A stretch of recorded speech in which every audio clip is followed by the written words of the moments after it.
প্রিয় দর্শক, আজকে দেখাবো মিষ্টি আলু চাষ করার পদ্ধতি। একটা বস্তার ভিতর মাটি নিয়ে দেখতে পাচ্ছেন, সে কিন্তু ভালো ফলন পেয়েছে। এটা আপনারা কিন্তু ট্রাই করতে পারেন।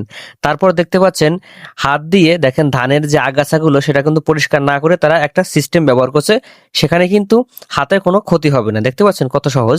তারপর দেখেন কত সিস্টেমে মানে মাছগুলো তারা সংগ্রহ করতেছে। উপর দিয়ে দেখেন ব্রিজের উপর দিয়ে পানি যাচ্ছে এবং নিচে কিন্তু মাছটা পড়ে যাচ্ছে। তারপর দেখতে পাচ্ছেন একটা বেজি তার বন্ধুকে কিন্তু উঠানোর চেষ্টা করতেছে। একটাকে উঠাইছে আর একটাকে উঠানোর চেষ্টা করতেছে। আসলে পশু পাখিদের মধ্যেও কিন্তু ভালোবাসা থাকে। তারপর দেখেন এই মেয়েটি কি করে, এখানে কিন্তু এই মাছগুলো দেখতে কিন্তু আসলে অসাধারণ। ঝর্ণার দেখেন নিচে কিন্তু ঝর্ণার মতো চলে আসতেছে পানি, আর ওখানে কিন্তু মাছ জমে আছে।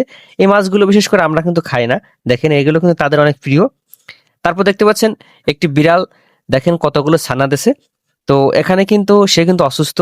আসলে তাদের কিন্তু একমাত্র সৃষ্টিকর্তা তাদের সবকিছুই করে দেয়। আসলে মানুষের মতো না।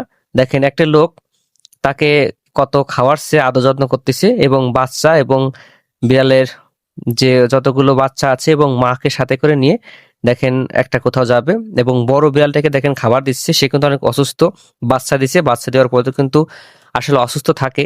তো দেখেন সে কিন্তু একটা পাত্রের ভিতর সবগুলোকে নিয়ে কিন্তু সে বাসায় নিয়ে যাচ্ছে। আসলে আমি কিন্তু আমার পেজে এরকম কিছু ব্যতিক্রম ভিডিও আপনাদের মাঝে দেই। এমন কিছু ভিডিও পেতে আমার পেজটা ফলো করে দিয়েন, ঠিক আছে? দেখেন কত সুন্দরভাবে বিড়ালটা সুস্থ হয়ে গেল।